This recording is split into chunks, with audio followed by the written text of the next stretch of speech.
Assalamualaikum warahmatullahi wabarakatuh. Salam sejahtera bagi kita semua dimanapun berada. Perkenalkan, saya Faisal Heri Setiawan Jafar, dosen pada program studi S1 Hukum, Fakultas Hukum Universitas 19 November, Kolaka. Sebagai seorang dosen, bidang keilmuan saya ada pada hukum keperdataan. Sehingga pada video pembelajaran ini, saya akan menjelaskan mengenai salah satu bagian dari hukum keperdataan, yaitu hukum perikatan. Secara khusus, hukum perikatan telah diatur dalam buku 3 Kitab Undang-Undang Hukum Perdata, di mana di dalamnya banyak dibahas mengenai perikatan yang lahir karena perjanjian dan juga perikatan yang lahir karena undang-undang. Sehingga cakupan dari hukum perikatan sangat luas dan merupakan bagian yang sangat erat kaitannya dengan kehidupan kita sehari-hari.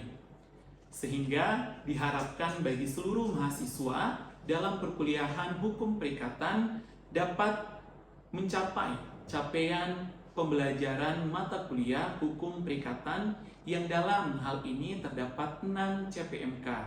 Yang pertama, mahasiswa akan dapat menjelaskan konsep teori asas-asas mendasar hukum perikatan. Mahasiswa akan dapat menjelaskan sumber-sumber lahirnya hukum perikatan. Mahasiswa akan dapat menjelaskan mengenai syarat sahnya suatu perjanjian. Mahasiswa akan dapat menjelaskan keadaan prestasi, prestasi, force majeure. Mahasiswa akan dapat menjelaskan jenis-jenis perjanjian. Mahasiswa akan mampu membuat perjanjian serta melakukan penafsiran isi perjanjian. Untuk mencapai mata kuliah hukum perikatan akan ada 16 pertemuan, di mana 14 pertemuan tatap muka membahas mengenai materi pembelajaran hukum perikatan dan 2 pertemuan terdiri dari ujian tengah semester dan ujian akhir semester.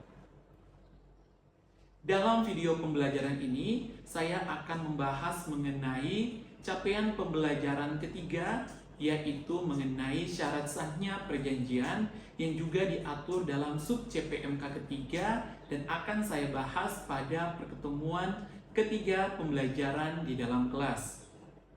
Dalam pembelajaran hukum perikatan, saya menggunakan sistem pembelajaran delivery, instruction, dan juga asesmen. Diharapkan dengan ketiga metode ini terdapat timbal balik dua arah antara dosen dan mahasiswa dalam membahas mengenai isu-isu perikatan dan juga perjanjian yang terjadi di kehidupan kita sehari-hari.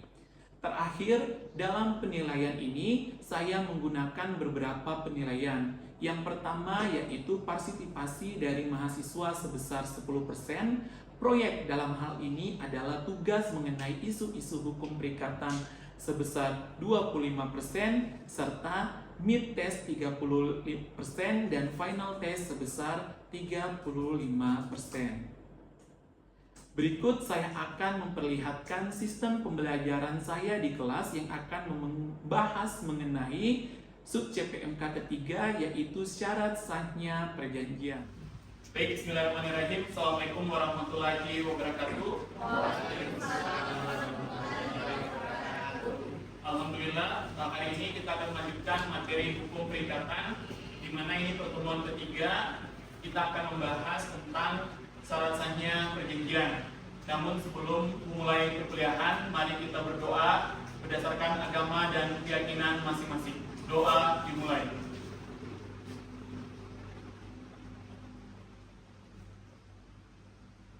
Doa selesai. Sebelumnya saya menginformasikan kepada seluruh mahasiswa untuk mengakses siakatnya dan melakukan absen secara mandiri untuk perkuliahan hari ini. Oke, kita akan lanjut kepada materi perkuliahan hari ini, di mana kita akan membahas mengenai syarat sahnya perjanjian. Jadi di pertemuan sebelumnya kita sudah membahas mengenai apa itu perikatan, dan sekarang kita akan mulai memasuki pengertian tentang syarat sahnya perjanjian. Jadi saya akan mereview kembali tentang hukum perjanjian. Jadi perjanjian itu diatur dalam pasal 1313 KUH Perdata, di mana di dalamnya berbunyi adalah ikatan antara dua orang atau lebih. Jadi diingat bahwa yang namanya hukum perjanjian itu minimal dua orang, tidak bisa satu orang ketika kita membahas perjanjian. Jadi harus dua orang. Misalnya ada orang berjanji, besok saya mau diet nih deh, besok saya tidak mau mie lagi, makan banyak deh, besok saya mau mulai nih olahraga. Tapi kita berjanji pada dirinya kita sendiri, maka tidak bisa masuk kategori perjanjian dalam KUH Perdata. Harus minimal dua orang yang saling berjanji. Misalnya ada seseorang bilang saya cinta kok, saya sayang kok, dia tembak ceweknya, tapi ceweknya tidak mengakui, menolak, maka tidak terjadi perikatan, maka tidak muncul perjanjian. Harus ada pengakuan dari satu pihak lainnya yang menyatakan, oh iya saya terima cintamu, oh iya saya beli barangmu. Tapi kalau hanya satu orang, maka dia tidak memenuhi syarat sahnya perjanjian. Baik, kita mulai di syarat sahnya perjanjian. Ada 4 syarat sahnya perjanjian. Yang pertama, sepakat mereka yang menginginkan diri, atau biasa kita menyebutnya sepakat. Simpelnya seperti itu. Jadi kalau orang buat perjanjian harus saling sepakat. Tidak boleh ada yang tidak sepakat. Misalnya ada orang bilang, kalau kau tidak beli HP ku, besok saya tikam kok. Kalau kau lewat di jalan saya tabrak kok. Dalam keadaan terpaksa, maka itu tidak bisa dikatakan sepakat. Yang kedua, dalam membuat perjanjian harus sama-sama cakap. Ingat cakap, bukan cakep. Jadi bukan berbicara mengenai wajah, tapi kecakapan. Ini diatur dalam buku 1 KUH Perdata, membahas mengenai dewasa. Ketika seseorang sudah mampu berbuat hak dan kewajiban, maka dia dianggap cakap. Misalnya, kalau KUH Perdata berapa usia dewasa? 21 tahun. Jadi kita mengikut KUH Perdata. Kalau Undang-Undang Perlindungan Anak, dia 18 tahun. Undang-Undang Pemilu berapa? 17. Atau sudah menikah, maka dia sudah wajib pilih. Ketika dia sudah menikah, meski belum 18 atau 21 tahun, secara otomatis dia dianggap sudah bisa melaksanakan hak dan kewajiban secara sempurna, maka dia masuk kategori cakap. Syarat yang ketiga, ada suatu hal tertentu. Ada suatu hal tertentu, ada objeknya. Kita sering menyebut ada objeknya. Misalnya, saya mau beli barang. Sudah sama-sama sepakat, setuju. Sudah sama-sama cakap, usia kita sudah sama-sama 30 tahun. Ternyata barangnya tidak ada. Apa yang mau dibeli? Maka tidak sah perjanjian. Harus ada objeknya. Kalau dia jasa harus ada yang dilakukan. Misalnya kayak JNT, objeknya apa? Dia mengirim barang, sehingga harus ada objek yang diperjanjikan. Yang keempat, suatu sebab yang halal. Suatu sebab yang halal kita maknai sebagai tidak bertentangan dengan undang-undang, norma kesusilaan dan ketertiban umum. Jadi halal di sini itu bukan berhubungan dengan halal dalam arti hal keagamaan. Karena misalnya daging babi, mungkin bagi yang agama Islam itu haram, tetapi bagi yang non-muslim diperbolehkan. Sehingga kalau dalam prosesnya yang menjual misalnya daging babi sesamanya mereka, atau dijual di komunitas agama tertentu, maka itu tetap halal. Sehingga halal di sini dimaknai bukan berhubungan dengan agama. Paham? Selanjutnya, ada yang namanya akibat hukum dari syarat sahnya perjanjian. Bisa kita lihat syarat 1 dan 2, yaitu kesepakatan dan kecakapan.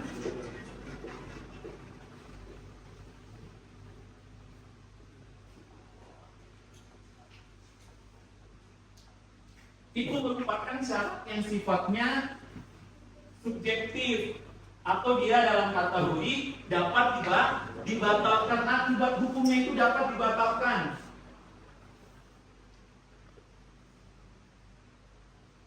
Sedangkan syarat 3 dan 4 mengenai subjek dan halal ini disebut sebagai syarat objektif. Maka dia disebut sebagai batal demi hukum.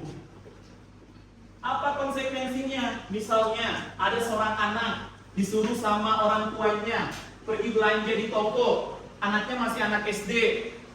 Maka sebenarnya kalau berdasarkan syarat sahnya perjanjian, anak SD belum cakap, tetapi dia pergi belanja, tidak ada orang yang merasa keberatan, maka dianggap tetap sah. Kenapa? Akibat hukumnya adalah dapat dibatalkan. Begitupun kalau seseorang misalnya dalam urusan kesepakatan, dia dalam keadaan paksaan, dia dalam keadaan penipuan atau khilaf,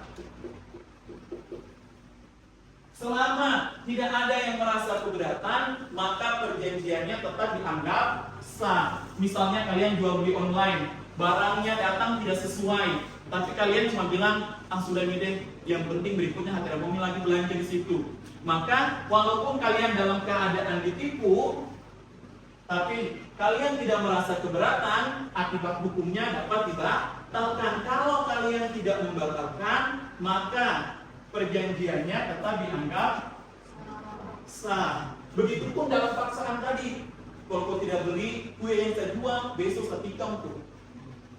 Saya lihat kau di jalan, saya tabrak. Kamu beli, enak kuenya, kamu makan. Kamu tidak merasa keberatan, maka tetap dianggap sah perjanjiannya. Berbeda dengan syarat 3 dan 4. Syarat 3 dan 4 itu syarat subjektif. Kalau dilanggar, tidak terpenuhi, maka otomatis batal demi hukum. Jual beli HP, sudah datang barangnya, ternyata isinya batu. Barangnya tidak ada, barangnya tidak dikirim-kirim, maka otomatis dia batal demi hukum. Kalian buat perjanjian, sama-sama sepakat, sama-sama sudah dewasa, barangnya ada, ternyata ganja, bertentangan dengan undang-undang, maka masuk kategori perjanjiannya itu tidak sah. Karena apa? Tidak halal, bertentangan dengan undang-undang. Sehingga ketika orang membuat perjanjian syarat 1 dan 2, walaupun dilanggar tapi tidak ada yang merasa keberatan, maka tetap perjanjiannya itu dianggap sah. Sementara syarat 3 dan syarat 4, ketika ada satu saja muncul, maka perjanjiannya dianggap tidak sah. Tidak sah perjanjiannya. Kalian sama-sama main judi, terus habis menang, satunya lari. Padahal yang satunya masih bilang, saya pulang dulu ambil uang tuh. Yang satunya lari, dia pergi lapor di kantor polisi. Pak, tadi saya habis main judi Pak, dia lari. Atau beli narkoba, Pak saya sudah transfer 100.000 Pak. Dia bilang sebentar malam sabuku mau ditempel depan lorong. Ternyata sudah senter-senter malam-malam jalanan, tidak ada yang bisa dapat. Kamu lapor di polisi. Maka apa? Sejak awal perjanjian itu sudah tidak sah. Sehingga apa perjanjiannya? Itu tidak sah. Sehingga harus dilihat ini. Maka hanya keempat inilah yang menentukan syarat sahnya perjanjian. Oke baik, sebelum kita lanjut, ada yang mau bertanya? Baik Pak, mau bertanya? Oke baik, yang laki-laki dulu ya. Silakan. Oke, baik. Bismillahirrahmanirrahim. Assalamualaikum warahmatullahi wabarakatuh. Waalaikumsalam warahmatullahi wabarakatuh. Baik, perkenalkan nama saya Fahril Budi Cahyadi. Jadi saya ingin bertanya Pak, bisakah Bapak menjelaskan bagaimana peran materai dalam perjanjian? Apakah dia menjadi salah satu syarat sahnya perjanjian? Oke baik, ada pertanyaan dari teman kalian. Bagaimana posisi materai dalam syarat sahnya perjanjian? Ini sering sekali kita alami di masyarakat. Orang selalu bilang, tidak ada materainya perjanjiannya, tidak sah ini perjanjiannya. Kan sering dengar seperti itu kan? Kalau orang bikin perjanjian selalu bilang bahwa tidak ada materainya. Atau kita kebiasaan di masyarakat selalu bilang buat perjanjian itu harus pakai materai. Jadi seperti yang sudah saya jelaskan tadi, bisa kita lihat di slide bahwa syarat sahnya perjanjian itu cuma 4. Sepakat, cakap, ada objeknya dan halal. Tidak ada materai. Sehingga dalam pembuatan perjanjian ada atau tidak adanya materai, perjanjiannya itu tetap sah. Perjanjiannya tetap sah. Lantas, di mana posisi materai? Kenapa sih orang itu harus ada materai di dalamnya? Materai itu adalah biaya pajak. Jadi, perbuatan hukum, perjanjian itu dianggap sebagai perbuatan hukum. Sehingga perbuatan hukum kita itu dikenakan pajak. Pajaknya apa? Melalui bea, melalui materai. Dulu 6.000, sekarang 10.000. Jadi itu dianggap. Sehingga itu nanti akan digunakan kalau ternyata perjanjiannya itu atau kasusnya itu sampai di pengadilan. Biasanya hakim, bukan biasanya hakim itu pasti akan mempertanyakan apakah perjanjiannya itu sudah dimaterai atau belum. Kalau belum, hakim akan suruh materai. Kenapa? Bahwa dianggap perjanjiannya itu telah dibuat, bahwa perbuatan hukumnya itu telah membayar pajak. Jadi materai itu bukan biaya atau bukan syarat sahnya perjanjian. Jadi ingat, syarat sahnya perjanjian itu cuma 4. Materai itu bukan merupakan syarat sahnya perjanjian. Sehingga kalau kita kembali di pertemuan selanjutnya, yang namanya perjanjian kan bisa secara lisan, bisa secara tertulis. Lantas bagaimana kalau perjanjiannya secara lisan? Kan tidak mungkin ditempel materai tubuhnya. Kan? Sehingga materai itu hanya merupakan biaya atas perbuatan hukum yang telah kita lakukan. Baik, selanjutnya pertanyaan kedua tadi. Baik, Assalamualaikum warahmatullahi wabarakatuh. Waalaikumsalam warahmatullahi wabarakatuh. Perkenalkan, nama saya Julianda. Jadi pertanyaan saya, Pak, bagaimana sih ketika terjadi suatu perjanjian, tetapi semisal pada perjanjian itu mungkin terlewat waktunya, waktu jangka waktu perjanjian itu, dan disebabkan beberapa hal. Jadi apa yang akan dilakukan? Oke, baik, mengenai ya, terima kasih. Oke, pertanyaan dari teman kalian itu akan ada di pertemuan selanjutnya. Namun karena sudah dipertanyakan, maka saya akan menjawab. Ini karena sebenarnya sudah diajar juga di mata kuliah hukum perdata. Jadi ada yang dikenal dengan namanya prestasi dan uang prestasi. Syarat untuk menentukan seseorang, jadi prestasi itu melaksanakan apa yang telah diperjanjikan, uang prestasi itu ingkar janji atau tidak melaksanakan apa yang telah diperjanjikan. Dalam perjanjian, untuk menentukan apakah seseorang itu berprestasi atau tidak berprestasi, kita melihat yang pertama, kalau orang tersebut tidak melaksanakan sama sekali apa yang telah diperjanjikan. Dia sudah janji mau bayar misalnya utangnya, ternyata dia tidak bayar, maka masuk kategori sebagai wan prestasi. Yang kedua, dia melaksanakan tapi tidak sesuai apa yang disuruhkan, apa yang diperjanjikan, ternyata dia kerjakan tidak sesuai, maka masuk kategori wan prestasi. Yang ketiga, dia melaksanakan tapi terlambat. Jadi seseorang sudah berjanji, misalnya dia akan bayar utangnya besok, ternyata besok dia tidak bayar, maka orang tersebut sudah bisa dikatakan wan prestasi. Apalagi kalau ternyata jangka waktunya bisa sampai 1 bulan, bahkan mungkin 1 tahun, orang tidak bayar utangnya, antara lupa atau pura-pura tidak ingat supaya tidak ditagih, maka ketika unsur tersebut salah satunya saja terpenuhi, maka orang sudah bisa dikatakan wan prestasi. Apalagi tadi unsur satu ketiganya terpenuhi, dia melaksanakan tapi terlambat, sehingga sering kita lihat ketika orang misalnya terlambat bayar utangnya, itu biasanya didenda atau mungkin dikenakan bunga kalau misalnya kayak di perbankan atau di lembaga keuangan. Maka itu bagian dari konsekuensi ketika seseorang melakukan perbuatan wan prestasi. Jadi keterlambatan itu masuk kategori sebagai wan prestasi. Jadi dia telah melaksanakan, tapi kalau terlambat, maka seseorang itu sudah bisa masuk kategori wan prestasi. Paham? Oke, Selanjutnya, setelah tadi kita sudah membahas mengenai syarat sahnya perjanjian, maka ada hal yang tidak kalah pentingnya dalam suatu perjanjian, yaitu asas-asas dalam perjanjian. Ada banyak. Jadi asas-asas dalam perjanjian itu sangat banyak, biasanya tergantung mengenai keadaannya. Namun yang diatur dalam KUH Perdata itu yang pertama ada yang namanya asas konsensualisme, konsensus. Apa itu konsensus? Yang tadi sama dengan syarat pertama dalam syarat sahnya perjanjian, yaitu kesepakatan. Tiada yang namanya perjanjian tanpa adanya kesepakatan. Mau orang tersebut mungkin dalam keadaan paksaan ataupun dalam keadaan kekhilafan, maka selama dia akhirnya mengatakan bahwa dirinya itu sepakat, terikat dalam suatu perjanjian, terikat dalam suatu kesepakatan, maka terjadi yang namanya suatu perjanjian. Maka itu yang disebut sebagai asas konsensualisme atau asas konsensus. Yang kedua, ada yang dinamakan sebagai asas kebebasan berkontrak. Jadi ini yang merupakan ciri pembeda antara hukum perdata dengan hukum lainnya.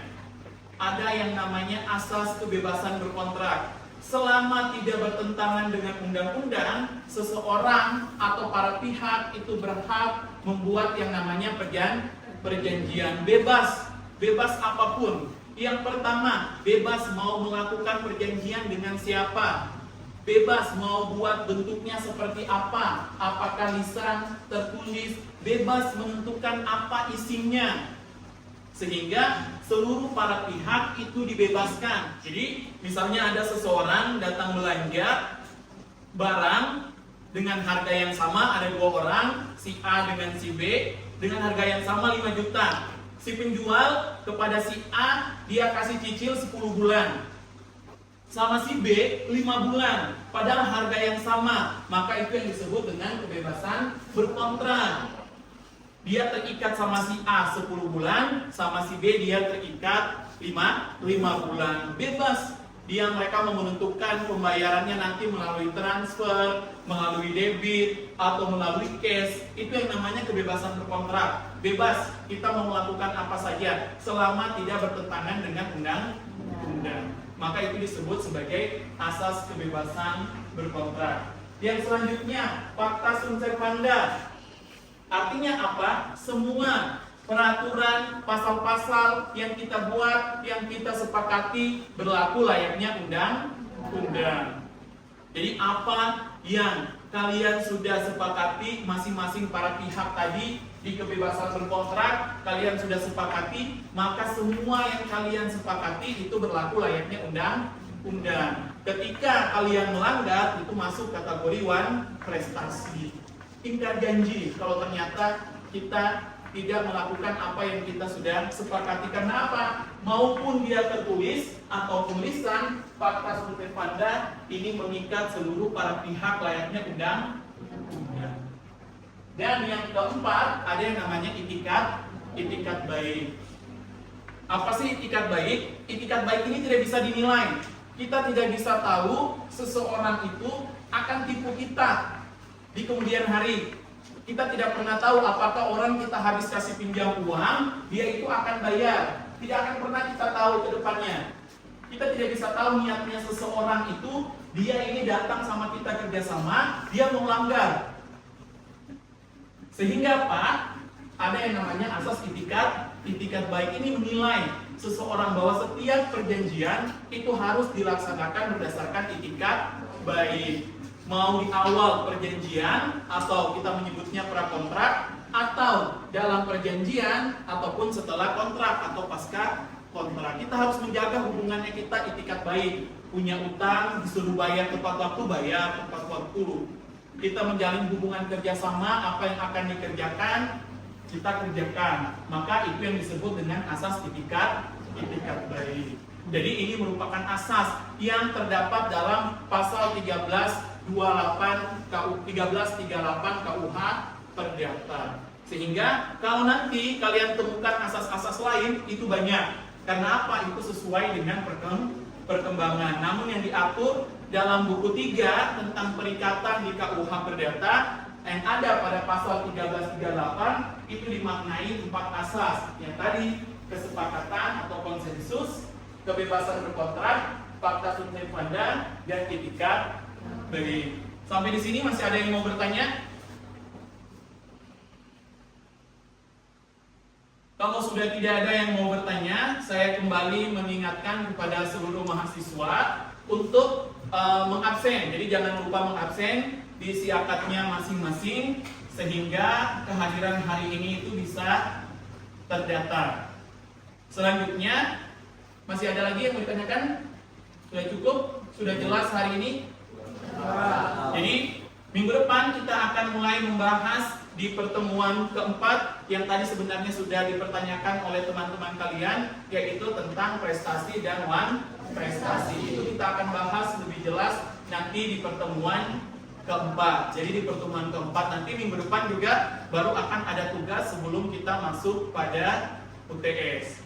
Jadi kalau tidak ada yang mau bertanya lagi, saya akhiri perkuliahan hari ini. Terima kasih yang sudah hadir pada hari ini, sudah meluangkan waktunya. Assalamualaikum warahmatullahi wabarakatuh. Waalaikumsalam warahmatullahi wabarakatuh. Demikianlah tadi video pembelajaran mengenai hukum perikatan. Semoga bermanfaat. Akhir kata, Assalamualaikum warahmatullahi wabarakatuh.